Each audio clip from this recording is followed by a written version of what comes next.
રાસાયણિક ગતિકી આપણે છેલ્લે જે અભ્યાસ કર્યો એ વિકલનીય વેગ સમીકરણનો અભ્યાસ કર્યો. હવે એની અંદર એક બાબત બાકી રહેશે, પ્રક્રિયાની આણ્વિકતા. મેં તમને લાસ્ટ ટાઈમ કીધું હતું કે પ્રક્રિયાની આણ્વિકતા આખો પ્રશ્ન જો પૂછાય તો એ 3 માર્ક અથવા 4 માર્કમાં પૂછાય, પણ એની અંદરથી 2 માર્કનો પ્રશ્ન બનાવે તો એમાં એવું પૂછે પ્રક્રિયાની આણ્વિકતા અને પ્રક્રિયાક્રમ વચ્ચેનો ભેદ સમજાવો, આવું પૂછે. એટલે 2 માર્કવાળો જે પ્રશ્ન રહ્યો ને એ મોસ્ટ આઈએમપી છે. હું તમને આવશે એટલે કહીશ પ્રક્રિયાની આણ્વિકતા.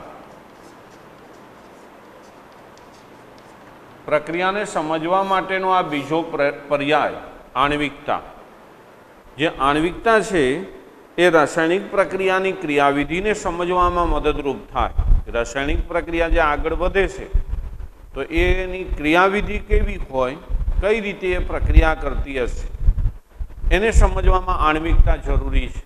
એટલે આણ્વિકતા કોને કહેવાય તો કે જે પ્રાથમિક પ્રક્રિયાઓ હોય એ પ્રાથમિક પ્રક્રિયામાં ભાગ લેતી સ્પીસીસ, હવે સ્પીસીસ તરીકે અણુ, પરમાણુ કે આયન ગમે તે હોઈ શકે. અણુ, પરમાણુ કે આયન. તો પ્રાથમિક પ્રક્રિયામાં ભાગ લેતી સ્પીસીસ અણુ, પરમાણુ કે આયન કે જે એકબીજા સાથે અથડામણ અનુભવે અને પ્રક્રિયા છે એને પૂર્ણ કરે. પ્રક્રિયા પૂર્ણ કરે. તો એવા પ્રાથમિક પ્રક્રિયામાં ભાગ લેતા એવા અણુ, પરમાણુ કે આયનોની સંખ્યા કે જે અથડાય છે અને રાસાયણિક પ્રક્રિયા પૂરી કરે છે, તો એ અથડાતા અણુની જે સંખ્યા રહીને, કેટલા અણુ અથડાણા એની સંખ્યા, એ સંખ્યાને આણ્વિકતા બોલાય. એટલે રાસાયણિક પ્રક્રિયાની અંદર જે અણુ ભટકાશે, એકબીજા સાથે અથડાશે, સંઘાત કરશે અને પ્રક્રિયા પૂરી થવી જોઈએ, એ બીજો એક મહત્વનું. ખાલી અણુ અથડાય અને પ્રક્રિયા પૂરી ન થાય તો એને આણ્વિકતા ન બોલાય. અથડાતા અણુની એવી સંખ્યા કે જે પ્રક્રિયાને પૂર્ણ કરે છે તો એ સંખ્યાને આણ્વિકતા બોલાય. દાખલા તરીકે કોઈ એક અણુ હોય તો આપણને એમ થાય કે સાહેબ એક અણુ છે એ કેવી રીતે અથડાતો હોય એકલો. આપણે કહેતા હોય આપણી કહેવત કે એક હાથે તાલી ન પડે. પણ ભાઈ એક અણુનો અર્થ, દાખલા તરીકે આ પાણી છે તો પાણીની અંદર પાણીના કેટલાય બધા અણુ હોય, પાણીના જ હોય, બીજા નહીં. તો એ પાણીના અણુ તો અંદરો અંદર અથડાતા હોય કે નહીં.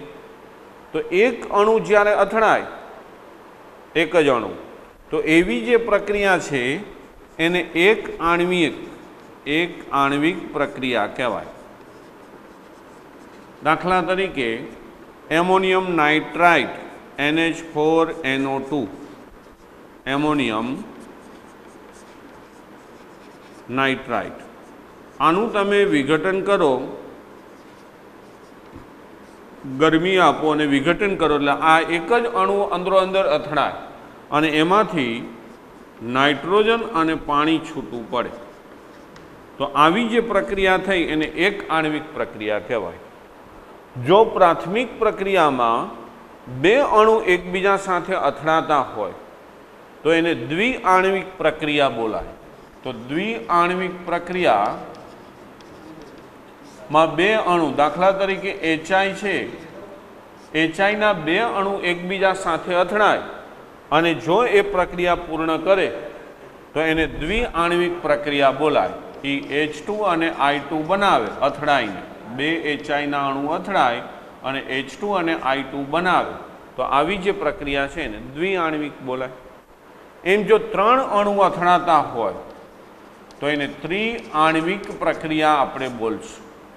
દાખલા તરીકે NO + O2, આ 2 વચ્ચે પ્રક્રિયા થઈ, માની લો કે 2NO2 બને છે, 2NO2. તો અહીંયા 2 અણુ એનોના અને 1 ઓક્સિજનનો અણુ, કુલ 3 અણુ અથડાણા, એટલે પ્રક્રિયા કેવી બની ગઈ? ત્રિઆણ્વિક. જે પ્રારંભિક પ્રક્રિયામાં 3 અણુ એકબીજા સાથે અથડાય સંઘાત અનુભવે, અથડામણ, અને પ્રક્રિયા પૂરી કરે તો એને ત્રિઆણ્વિક પ્રક્રિયા કહેવાય. એમ 3ની જગ્યાએ 2 મૂકી દો તો દ્વિઆણ્વિકની વ્યાખ્યા થઈ ગઈ, 1 મૂકી દો તો એક આણ્વિક પ્રક્રિયા થઈ ગઈ. તો આમ 3થી વધારે અણુ અથડાય અને પ્રક્રિયા થતી હોય એવું શક્ય નથી હોતું, કારણ કે 3થી વધારે અણુ 3 અણુ અથડાય અને પ્રક્રિયા કરે, ત્રિઆણ્વિક પ્રક્રિયા કરે ને એવાય ઉદાહરણો ઓછા છે. તો એ 3 કરતાં વધારે અણુ એકબીજા સાથે અથડાય અને પ્રક્રિયા થાય એવા ઉદાહરણો નથી. તો એવી જે પ્રક્રિયાઓ હોય, પ્રક્રિયાઓ છે પણ એમાં 3 અણુ કરતાં વધારે અણુ એકબીજા સાથે અથડાય છે એવું નથી. 3 કરતાં વધારે અણુ, દાખલા તરીકે ફેરસ સલ્ફેટ, આમાં એક ઉદાહરણ છે. આપણે ફેરસ સલ્ફેટની પોટેશિયમ ક્લોરેટની જે પ્રક્રિયા છે, KClO3 વત્તા 6 ફેરસ સલ્ફેટ FeSO4 વત્તા 3 H2O H2SO4, આમાંથી પોટેશિયમ ક્લોરાઇડ બને, Fe2SO4 થ્રાઇસ બને અને વત્તા H2O બને, 3 દુ 6. તો આવી પ્રક્રિયા છે. તો અહીંયા આપણે હમણાં તમને શીખવાડ્યું કે અહીંયા 3 અણુ અથડાણા, અહીંયા 2 અથડાણા, આમાં 1 અથડાણું. તો એક આણ્વિક, દ્વિઆણ્વિક, ત્રિઆણ્વિક, તો આમાં તો 10 અણુ અથડાય છે. તો એમ કહેવાય આ 1 છે, આ 6 ને આ 3. તો 10 અણુ અથડાણા, તો એને એવું ન કહેવાય કે આ 10 આણ્વિક પ્રક્રિયા છે. તો આવી જે પ્રક્રિયાઓ હોય કે જેમાં 3 અથવા 3થી વધારે અણુઓ એકબીજા સાથે અથડાય ત્યારે આવી પ્રક્રિયાને જટિલ પ્રક્રિયા બોલાય. આ પ્રક્રિયા રહી એ 1 કરતાં વધારે તબક્કામાં થતી હોય, અને 1 કરતાં વધારે તબક્કામાં થતી હોય એના ઉપરથી હવે એમાં જોવાનું કે કયો તબક્કો છે એ ધીમો છે. માની લો કે આ પ્રક્રિયા છે, આની અંદર 10 અણુ છે, તો આનો પ્રક્રિયાક્રમ તમે એમ ન કહી શકો 10 પ્રક્રિયાક્રમ. તો એ પ્રક્રિયાક્રમ કઈ રીતે નક્કી કરવો, કેટલા અણુ એકબીજા સાથે અથડાય છે કઈ રીતે નક્કી કરવા, તો આના જુદા જુદા તબક્કા નક્કી થાય. આ પ્રક્રિયા ક્યારેય એક જ તબક્કામાં પૂરી ન થાય, જુદા જુદા તબક્કા લઈએ. પહેલાં આ બંને પ્રક્રિયા કરે, પછી એમાંથી બને એની સાથે આની પ્રક્રિયા થાય, પછી એમાં કોઈ મધ્યવર્તી બનતો હોય, વળી એક તબક્કો નવો વધે. તો આ કેટલાય તબક્કા, એના જુદા જુદા સ્ટેજ હોય, જુદા જુદા સ્ટેજમાં આ પ્રક્રિયા પૂરી થાય. તો કઈ પ્રક્રિયા ઉપરથી આપણે પ્રક્રિયાનો ક્રમ અને આણ્વિકતાને નક્કી કરશું. તો આની અંદર જે જુદા જુદા તબક્કાઓ થાય છે એ તબક્કામાં સૌથી ધીમો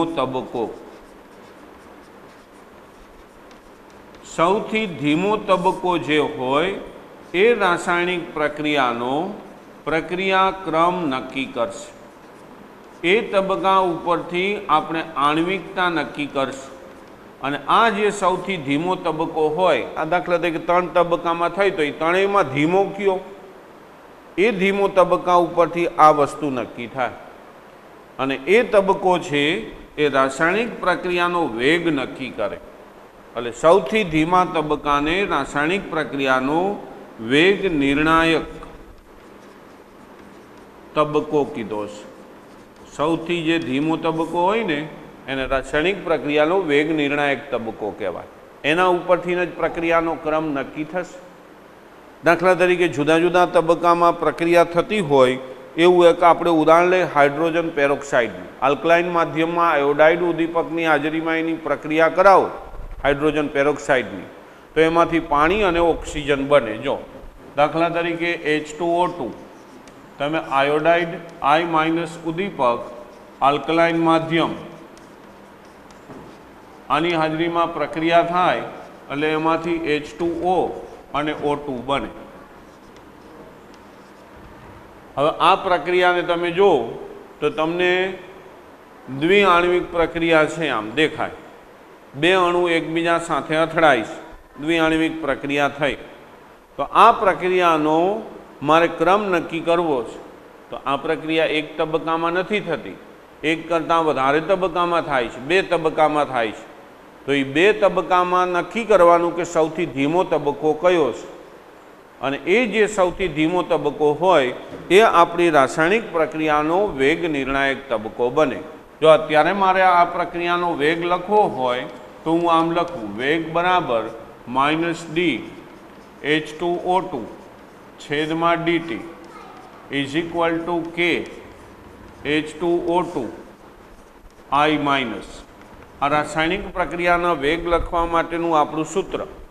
પ્રક્રિયાનો વેગ મેં આ રીતે લખી નાખ્યું તો એમ હું કહી શકું કે ભાઈ H2O2 અને I માઇનસ બેયના સંદર્ભમાં રાસાયણિક પ્રક્રિયાનો ક્રમ 1 છે, કારણ કે બેયની ઉપર ઘાતાંક 1 છે, એટલે બેયના સંદર્ભમાં 1 થયો.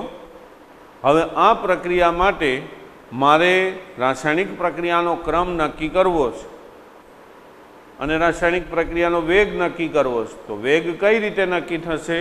તો કે આના જેટલા તબક્કા છે એ તબક્કા પહેલાં લખવા પડે અને એ તબક્કામાં સૌથી ધીમો તબક્કો કયો છે એ નક્કી કરવું પડે.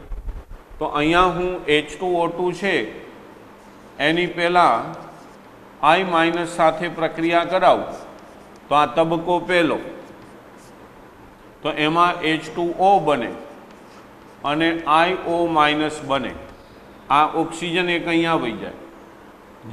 બીજા તબક્કામાં જે H2O2નો હજુ એક અણુ વધ્યો, 2 હતા એમાંથી એક લીધો, બીજો એક વધ્યો, એને આ જે IO માઇનસ બન્યો એની સાથે પ્રક્રિયા કરી અને એમાંથી પાછું H2O બને, વત્તા આ ઓક્સિજન અહીંયા વયો જાય એટલે એક ઓક્સિજન છૂટો પડે અને એક I માઇનસ બને.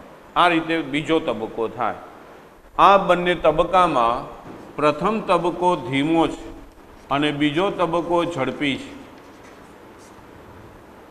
બીજો ઝડપી તબક્કો છે. તો વેગ નિર્ણાયક તબક્કો કયો બને? તો કે ધીમો. આપણે એ લખ્યું કે ધીમો તબક્કો છે એના ઉપરથી રાસાયણિક પ્રક્રિયાનો વેગ નક્કી થાય એટલે એને આપણે વેગ નિર્ણાયક તબક્કાથી ઓળખી છે. તો આ બન્યો વેગ નિર્ણાયક તબક્કો.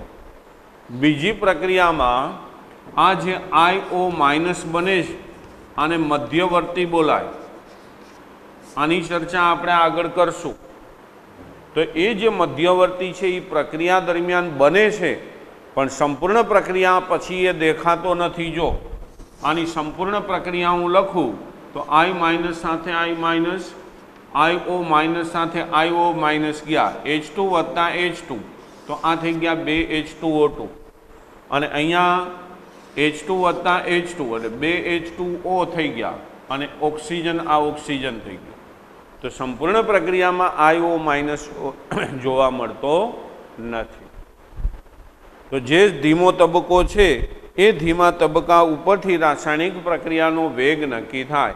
એટલે આ પહેલો તબક્કો છે એ રાસાયણિક પ્રક્રિયાનો વેગ નક્કી કરશે.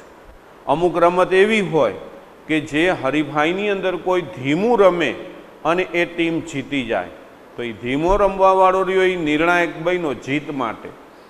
ક્રિકેટની રમતો આપણે રમતા હોય તો જે ફાસ્ટ રમે એ જીતે, કારણ કે અત્યારે કોહલીની બધા ફાસ્ટ રમવાવાળા છે. પણ ટેસ્ટ મેચ ચાલતો હોય અને એમાં જે ધીમું રમીને જે જીતાડી દે એટલે એ ધીમું રમનાર વ્યક્તિ છે એ નિર્ણાયક બન્યો જીત માટે. એટલે એમ રાસાયણિક પ્રક્રિયામાં જે વેગ નિર્ણય કરશે એ ધીમો તબક્કો નક્કી કરશે. એટલે ધીમા તબક્કાને વેગ નિર્ણાયક તબક્કો કીધો છે. હવે એક ભેદ જે 2 માર્કની અંદર પ્રશ્ન પૂછાય છે કે પ્રક્રિયાક્રમ અને આણ્વિકતા વચ્ચેનો ભેદ સમજાવો. 2 માર્ક માટે મોસ્ટ આઈએમપી પૂછાયો એવો પ્રશ્ન છે. તો પ્રક્રિયાક્રમ અને આણ્વિકતા બેયમાં શું ભેદ છે? તો પ્રક્રિયાક્રમ છે આ પ્રાયોગિક રાશિ છે, કારણ કે આગળ પણ આપણે ભણ્યા હતા કે રાસાયણિક પ્રક્રિયાનો ક્રમ નક્કી કરવો હોય તો પ્રયોગ ઉપરથી નક્કી થાય. એના દાખલાઓનો પણ અભ્યાસ કર્યો. એટલે પ્રક્રિયાક્રમ છે એ પ્રાયોગિક રાશિ છે. આ પ્રક્રિયાક્રમ છે એ શૂન્ય હોઈ શકે, અપૂર્ણાંક પણ હોઈ શકે, બેમાંથી ગમે તે હોય. શૂન્ય હોઈ શકે, અપૂર્ણાંક પણ હોઈ શકે. જ્યારે આણ્વિકતા છે એ શૂન્ય કે અપૂર્ણાંક હોતી નથી, અપૂર્ણાંક ન હોય. આણ્વિકતા હંમેશા પૂર્ણાંક જ હોય અને એકથી શરૂ થાય, એટલે જ આપણે અહીંયા લખ્યું એક આણ્વિક પ્રક્રિયા, દ્વિઆણ્વિક પ્રક્રિયા, ત્રિઆણ્વિક પ્રક્રિયા. એટલે આણ્વિકતા એકથી શરૂ થાય, આણ્વિકતા ક્યારેય શૂન્ય ન હોય. એટલે બેયનો તફાવત થયો. જો પ્રક્રિયાક્રમ છે એ શૂન્ય અથવા અપૂર્ણાંક હોઈ શકે, પણ આણ્વિકતા શૂન્ય અથવા અપૂર્ણાંક હોતી નથી. રેડી? પ્રક્રિયાક્રમ પ્રાયોગિક રાશિ છે, આણ્વિકતા એ પ્રાયોગિક રાશિ નથી. એ તો પ્રક્રિયા જે થતી હોય એમાં એક અણુ અથડાય છે, બે અણુ અથડાય, એના ઉપરથી આણ્વિકતા નક્કી થાય. પછી પ્રક્રિયાક્રમ છે એ પ્રાથમિક અને જટિલ, પ્રાથમિક અને જટિલ આ બંને પ્રક્રિયાઓને લાગુ પાડી શકાય. પ્રક્રિયાક્રમ આણ્વિકતા છે એ ફક્ત પ્રાથમિક પ્રક્રિયાને જ લાગુ પડે. જટિલ પ્રક્રિયાઓ માટે આણ્વિકતાને કોઈ અર્થ નથી. જો આ જટિલ પ્રક્રિયા છે તો તમે એમ કહેશો કે આની આણ્વિકતા 10 છે. જટિલ પ્રક્રિયા ઉપરથી આણ્વિકતા નક્કી થતી નથી. તમારો પ્રક્રિયાક્રમ નક્કી કરી શકો. પ્રક્રિયાક્રમ છે એ પ્રાથમિક અથવા જટિલ બેય માટે વ્યાખ્યાયિત કરી શકાય. આણ્વિકતા છે એને જટિલ માટે કોઈ સંબંધ નહીં. એટલે આણ્વિકતા રહીને એ ફક્ત પ્રાથમિક પ્રક્રિયા ઉપરથી જ નક્કી થાય. એટલે એમ કહી શકાય પ્રક્રિયાક્રમ છે એ પ્રાથમિક અને જટિલ પ્રક્રિયાને લાગુ પાડી શકાય, જ્યારે આણ્વિકતા માત્ર પ્રાથમિક પ્રક્રિયાને જ લાગુ પડે, જટિલને લાગુ પડતી નથી. જો તફાવતના બે મુદ્દા થઈ ગયા, તફાવત આપો પ્રક્રિયાક્રમ અને આણ્વિકતા, આવો તફાવત પણ પૂછી શકાય અને 2 માર્કમાં ભેદ પણ પૂછી શકાય. તો બે મુદ્દા, પ્રક્રિયાક્રમ પ્રાયોગિક રાશિ છે, તે શૂન્ય અથવા અપૂર્ણાંક હોઈ શકે. આણ્વિકતા શૂન્ય અથવા અપૂર્ણાંક હોતી નથી. બીજું, પ્રક્રિયાક્રમ છે એ પ્રાથમિક અને જટિલ પ્રક્રિયાને લાગુ પાડી શકાય, જ્યારે આણ્વિકતા છે એ પ્રાથમિક પ્રક્રિયાને જ લાગુ પડે છે, જટિલ પ્રક્રિયા માટે કોઈ અર્થ નથી. રેડી? ત્રીજી બાબત, જટિલ પ્રક્રિયા માટે સૌથી ધીમો તબક્કો છે એ રાસાયણિક પ્રક્રિયાનો વેગ, રાસાયણિક પ્રક્રિયાનો ક્રમ નક્કી કરે. જટિલ જે પ્રક્રિયા હોય એમાં સૌથી ધીમો તબક્કો છે એ રાસાયણિક પ્રક્રિયાનો ક્રમ નક્કી કરશે. અને એ જે ક્રમ નક્કી થાય ને ધીમા તબક્કા ઉપરથી, એની જે આણ્વિકતા રહીને પ્રક્રિયાક્રમને સમાન જ હોય. સૌથી ધીમા તબક્કાનો પ્રક્રિયાક્રમ અને આણ્વિકતા એ સમાન જોવા મળે.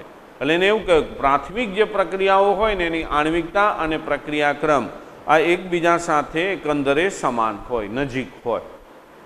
અને ત્રીજી બાબત, જટિલ પ્રક્રિયા માટે પ્રક્રિયાક્રમ છે એ સૌથી ધીમા તબક્કા ઉપરથી નક્કી થાય અને સૌથી ધીમા તબક્કાની આણ્વિકતા એકંદરે પ્રક્રિયાક્રમ જેટલી હોય. એટલે આ 3 ભેદ થયા અને 3 ભેદ છે. આ પ્રશ્ન પરીક્ષા માટે મોસ્ટ આઈએમપી પ્રશ્ન છે. તો ભાઈ આખો પ્રશ્ન પૂછાય ને તો એમાં આ તો લખવાનું જ છે, આ તો કરવાનો જ થયો મોસ્ટ આઈએમપી પ્રશ્ન. હવે માની લો કે આખો પ્રશ્ન પૂછ્યો આણ્વિકતા, તો આણ્વિકતામાં ભાઈ આ એક આણ્વિકતા કોને કહેવાય એની વ્યાખ્યા પાકી કરી લો. ક્યારેક 2 માર્કમાં વ્યાખ્યા પૂછે, પ્રક્રિયાક્રમ અને આણ્વિકતાની વ્યાખ્યા આપો. તો આ એની આણ્વિકતાની વ્યાખ્યા થઈ કે પ્રારંભિક પ્રક્રિયામાં, પ્રાથમિક પ્રક્રિયામાં ભાગ લેતી સ્પીસીસ કે જે અથડામણ અનુભવે અને પ્રક્રિયા પૂર્ણ કરે.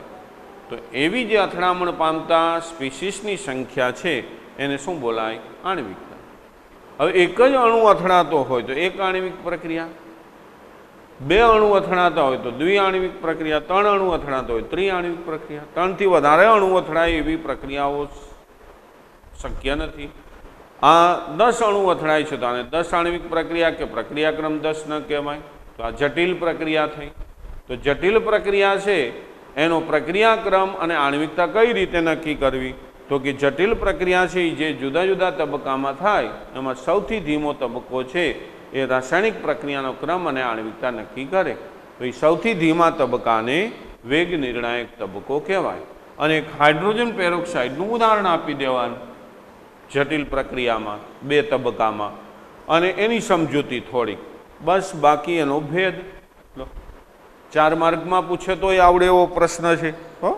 આજનું તમારું લેસન જ આ છે. ટૂંક નોંધ લખો આણ્વિકતા અને ટૂંક નોંધ લખો શૂન્ય ક્રમની પ્રક્રિયા. હવે જે મોસ્ટ આઈએમપી બોર્ડની અંદર 99.9% શૂન્ય ક્રમ અથવા પ્રથમ ક્રમ પૂછાવાની શક્યતા ધરાવતા બે પ્રશ્નો છે. એમાં જ એક ભણશું શૂન્ય ક્રમ અને પ્રથમ ક્રમ કાલ ભણશું. શૂન્ય ક્રમ પાકો કરી લ્યો પછી પ્રથમ ક્રમનો અભ્યાસ કાલે આપણે કરશું. અને સાવ સહેલું સાદું ગણિત છે સંકલન. જો અત્યારે જે આપણે ભણ્યા એ વિકલનીય વેગ સમીકરણનો અભ્યાસ કર્યો, અહીંયા એ પૂરો થયો. પણ વિકલનીય વેગ સમીકરણની મર્યાદા શું હતી કે કોઈ ચોક્કસ સમયે ત્વરિત સમયે રાસાયણિક પ્રક્રિયાનો વેગ નક્કી કરવો અઘરો હતો. એ આપણે નક્કી નહોતા કરી શકતા. કરતા હતા પણ એમાં શું એ મૂલ્યો મળતા હતા એટલા વિશ્વસનીય નહોતા.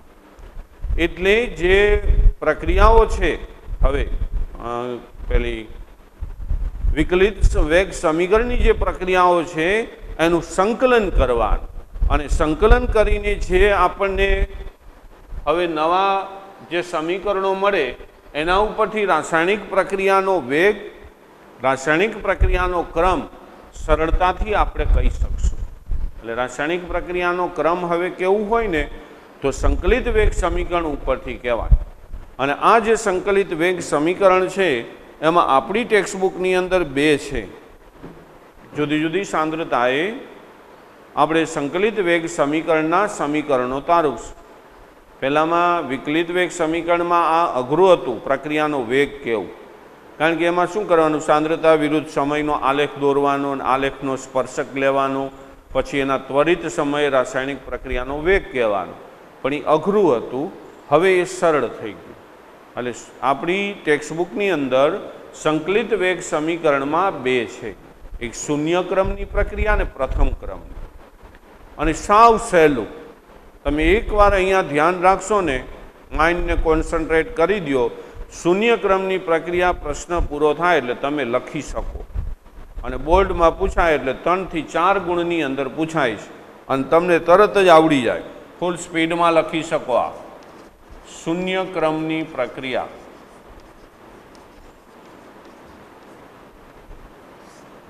સમજાવો, આવું પૂછે પરીક્ષાની અંદર. શૂન્ય ક્રમની પ્રક્રિયા સમજાવો. તો શૂન્ય ક્રમની પ્રક્રિયાનો અર્થ શું? તો પહેલું કે પ્રક્રિયાનો વેગ, એની વ્યાખ્યા, પ્રક્રિયાનો વેગ પ્રક્રિયકની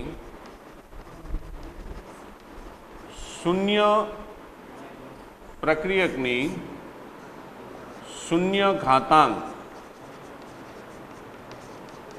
ના પ્રમાણમાં હોય એને શૂન્ય ક્રમની પ્રક્રિયા બોલાય. રાસાયણિક પ્રક્રિયાનો વેગ છે એ પ્રક્રિયકની સાંદ્રતાના શૂન્ય ઘાતાંકમાં રજૂ કરવાનો. એટલે પ્રક્રિયકની સાંદ્રતા રહીને એની ઘાતમાં શૂન્ય મૂકવાનું, બસ. તો એવી જે પ્રક્રિયા છે એને શૂન્ય ક્રમની પ્રક્રિયા બોલાય. એટલે વ્યાખ્યા સાવ સહેલી, પ્રક્રિયાનો વેગ પ્રક્રિયકની સાંદ્રતાના શૂન્ય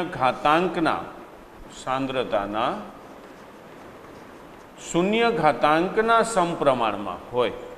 હવે જો કાલ આપણે અભ્યાસ કરશું ને પ્રથમ ક્રમની પ્રક્રિયાનો અભ્યાસ કરશું. હવે એની હું શરૂઆત જ અહીંથી કરીશ. જો પ્રક્રિયાનો વેગ પ્રક્રિયકની સાંદ્રતાના 1 ઘાતાંકના સમપ્રમાણમાં હોય, બસ શબ્દ આટલો જ બદલીશ, અહીંયા શૂન્યની જગ્યાએ 1 મૂકી દઈશ. એટલે એ બની જશે પ્રથમ ક્રમની પ્રક્રિયાની વ્યાખ્યા. રેડી? ધારો કે કોઈ એક પ્રક્રિયા R થી P છે, પ્રક્રિયકમાંથી નિપજ બને છે. તો મારે આ રાસાયણિક પ્રક્રિયાનો વેગ લખવો હોય તો -dr /dt લખાય કે નહીં? વિકલનીય વેગ સમીકરણ આપણે આગળ લખ્યું જ હતું. અને સાવ સહેલું, આ પ્રક્રિયકની આગળ માઇનસ મુકાય, નિપજ હોય તો પ્લસ મુકાય. એટલે -dr/dt અથવા કે R0 આમે લખાય. કે R લખતા હતા આપણે, લખતા હતા ને આવું, હમણાં જ લખ્યું હતું ઓલામાં પેરોક્સાઇડમાં, હાઇડ્રોજન પેરોક્સાઇડમાં તો આ બે રીત છે વિકલન વેગ સમીકરણમાં. હવે જો અહીંયા આર છે એ પ્રક્રિયક છે, કાઉન્સ છે એની સાંદ્રતા છે, તો પ્રક્રિયકની સાંદ્રતાનો શૂન્ય ઘાતાંક એટલે એ બની ગઈ શૂન્ય ક્રમની પ્રક્રિયા. હવે કોઈ પણનો શૂન્ય ઘાતાંક હોય તો એનો જવાબ કેટલો આવે? 1 આવે કે નહીં? એ તો ચોખ્ખો નિયમ. તો આ સમીકરણ છે ને હું આમ લખું છું -dr છેદમાં dt બરાબર k. આનો જવાબ 1 થાય કારણ r0 ઇઝ ઇક્વલ ટુ 1. કોઈ પણની શૂન્ય ઘાત એટલે જવાબ 1. રેડી? તો હવે આ સમીકરણમાં ફેરફાર શું કરું છું? dt ને આ બાજુ જવા દઉં છું એટલે આમ થાય -dr બરાબર k ઇન્ટુ dt. આ માઇનસ છે એ માઇનસ આને આપી દઉં છું. હવે તમારું સાદું ગણિત ભાઈ બાયોલોજી જેને રાખ્યું છે એને કોઈ તકલીફ નથી. જો આવું એક વિકલન dx આનું જો તમે સંકલન કરો તો આનો જવાબ આવે x. એમ આનું માની લો કે અહીંયા k છે અને dx છે, આનું સંકલન કરો તો આ k અચળ છે, અચળાંક છે, તો અચળાંકનું સંકલન ન થાય એટલે k ઇન્ટુ x આ એમ નમ રહીએ અને dxનું સંકલન થઈ જાય x, એમ dxનું x થાય. તો એ સંકલન હું અહીંયા કરું છું. જોજો બંને બાજુ સંકલન કરતા તો અહીંયા હું આમ સંકલનની નિશાની મૂકું, અહીંયા મૂકું. આ અચળ છે એટલે એને બહાર લઈ લીધો, બરોબર. જો dx હોય તો x જવાબ આવ્યો, તો dr હોય તો શું જવાબ આવે? r આવે કે નહીં? dr હોય તો r જવાબ આવે. તો અહીંયા dt છે, જો dx હોય તો x જવાબ આવે, તો અહીંયા t હોય તો અહીંયા t જવાબ આવે, તો -k ઇન્ટુ t આમ થાય.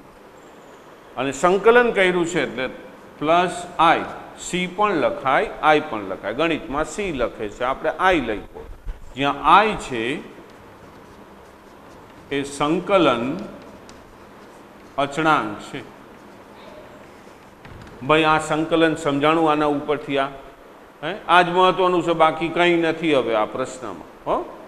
હવે મારે આ આઈની કિંમત જોઈ છે. જોજો t બરાબર 0 સમયે પ્રક્રિયકની આરની સાંદ્રતા ને r0 લખતા, કારણ કે જ્યારે સમયની શરૂઆત થઈ હોય ત્યારે પ્રક્રિયકની સાંદ્રતા તો જે હોય એ જ રહીએ, એટલે મૂળ સાંદ્રતા જ રહીએ ને, પ્રારંભિક સાંદ્રતા. આ એની પ્રક્રિયકની મૂળ સાંદ્રતા લખી છે કે શરૂઆતમાં તો પ્રક્રિયક r0 સ્વરૂપ જે લીધો તો એટલો ને એટલો છે. એટલે t બરાબર 0 સમયે r છે એ શું બને? r0 બને. એટલે પ્રક્રિયકની મૂળ સાંદ્રતા રહીએ. આ કિંમત છે ને હું અહીંયા મૂકું છું, તો r છે એ r0 થઈ જાય બરાબર -k ગુણ્યા t એટલે શું? 0 પ્લસ i. t અને r is equal to r0 એ મેં અહીંયા મૂકી દીધા, તો આ મૂલ્ય છે એ શૂન્ય થઈ જાય. તો i ઇઝ ઇક્વલ ટુ શું થયું? r0 થયું. આ i ની કિંમત છે એ હું અહીંયા મૂકું છું, તો r is equal to -kt plus r0 થયું કે નહીં? આ i છે સંકલન અચળાંક, એની આ કિંમત આવી અહીંયા મૂકી દીધી. પછી તમે નામ આપો તો ચાલે. સમીકરણ 1 માં મૂકતા i ની કિંમત તો r0 થઈ ગયું. હવે y is equal to mx plus c આ સુરેખાનું સમીકરણ છે, ગણિતમાં આવે. સુરેખાનું સમીકરણ ગણિતમાં આવે ને, y is equal to mx plus c. તો mx પ્લસ c નો તમે ઉપયોગ કરો, y અક્ષ ઉપર સાંદ્રતા લ્યો, x અક્ષ ઉપર સમય લ્યો, એટલે સાંદ્રતા વિરુદ્ધ સમય, સાંદ્રતા વિરુદ્ધ સમય, સાંદ્રતા r, સમય t. એનો જો આલેખ દોરો તો પ્રક્રિયકની સાંદ્રતા છે એ તમે જાણો છો કે સમય જેમ વધશે એમ ઘટશે, એટલે આ આલેખ છે એ આવો આવે. પ્રક્રિયકની સાંદ્રતા શું થઈ? ઘટવા માંડી. એની અંદર सांद्रता विरुद्ध समयનો આલેખ સુરેખા મળ્યો। એમાં આ એમ છે એને શું બોલાય? ઢાળ। તો ઢાળનું મૂલ્ય શું મળ્યું? ઉપર શું આવ્યું છે? જો આ વાય, આ એક્સ, તો ઢાળ શું થયો? માઇનસ કે। તો અહીંયા ઢાળ જો શોધવામાં આવે તો એ ઢાળનું મૂલ્ય માઇનસ કે મળે। બીજું કે આ જે સી છે એને બોલાય આંતરછેદ। તો આ જે રહ્યું ને એ આંતરછેદ થયો આટલો। હા, તો આ મૂલ્ય છે અહીંયા પ્રક્રિયકની શરૂઆતની સાંદ્રતા હોય R0, કારણ કે અહીંયા જો અહીંયા T0 શૂન્ય ત્યારે R0 મળે, તો આ આંતરછેદ બોલાય। તો સી રહ્યો એ શું છે? આંતરછેદ છે। R0 ને આંતરછેદ બોલાય। બસ આટલું સમજ્યા? આટલું તમે ભાઈ હા ડોકું ધૂણાવો, હા કે ના એમ સમજાય છે પ્રશ્ન? કંઈ સાવ સહેલામાં સહેલો પ્રશ્ન છે ભાઈ, હો ને કાલ આથી પણ સહેલો, ખાલી એમાં સંકલન એક વધશે। પ્રક્રિયાનો વેગ પ્રક્રિયકની સાંદ્રતાના શૂન્ય ઘાતાંકના સમપ્રમાણમાં હોય તો એને શૂન્ય ક્રમની પ્રક્રિયા બોલાય। ધારો કે કોઈ પ્રક્રિયા આર થી પી માટે પ્રક્રિયા વેગ -dr/dt બરાબર કે R0 ઘાત પ્રક્રિયકની શૂન્ય ઘાત।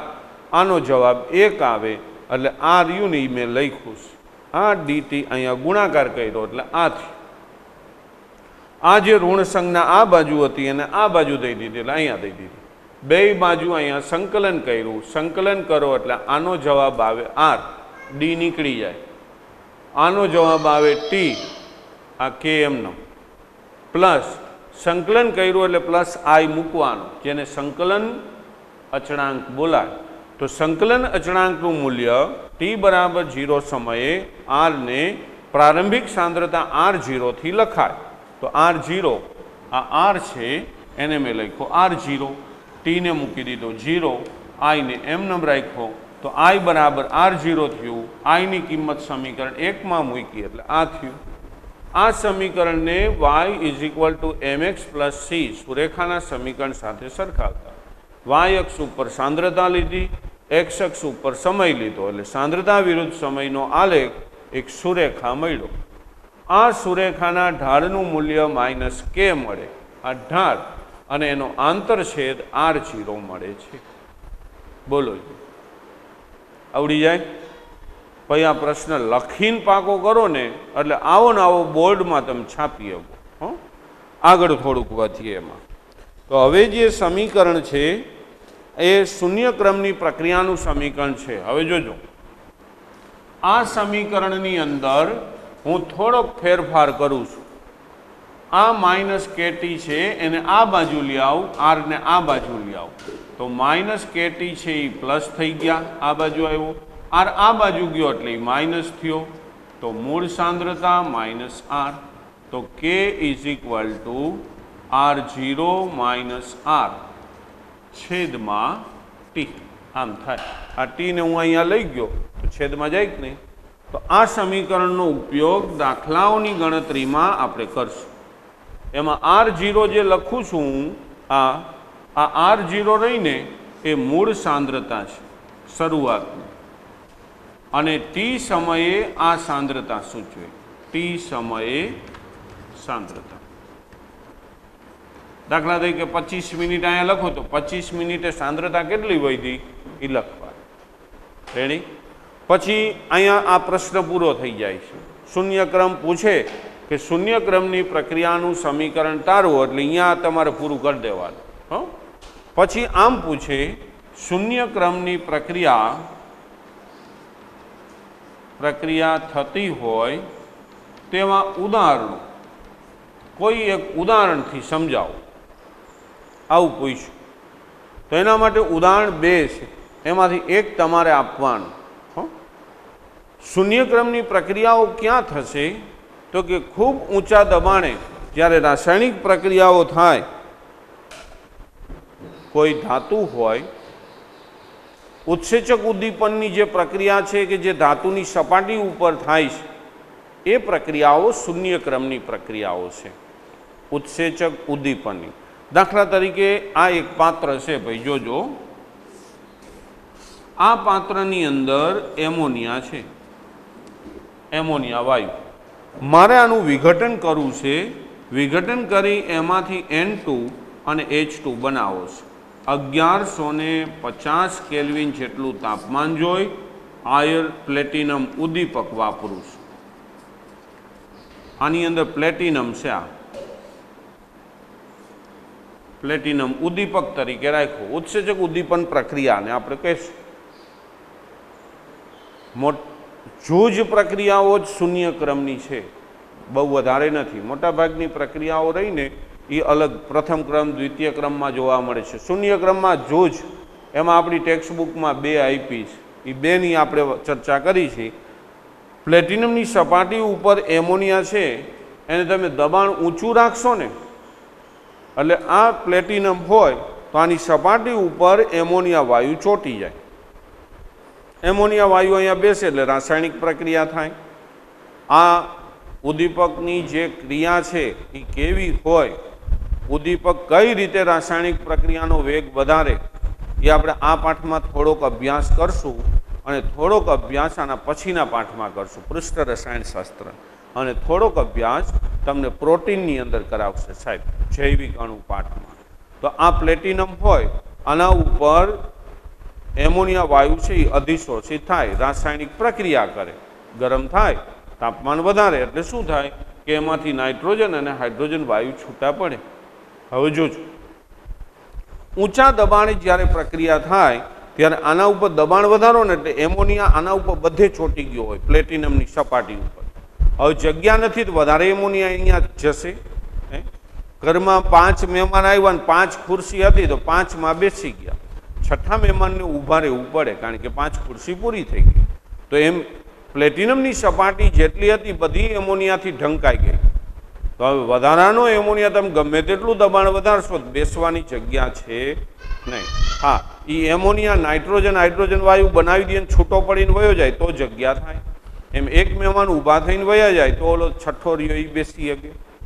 એટલે અહીંયા શું થાય કે દબાણ વધારે હોય છતાં પણ આના ઉપર જે એમોનિયા ચોંટી ગયો છે, અધિશોષિત થઈ ગયો છે, હવે વધારે એમોનિયા એના ઉપર અધિશોષિત થઈ શકે નહીં. ગમે તેટલું દબાણ વધારો ને તો એમોનિયા આના ઉપર પ્લેટિનમની સપાટી ઉપર નહીં જાય. એટલે આ એમોનિયા છે એ પ્રક્રિયક છે, એટલે પ્રક્રિયકની સાંદ્રતાથી વેગ સ્વતંત્ર બની ગયો.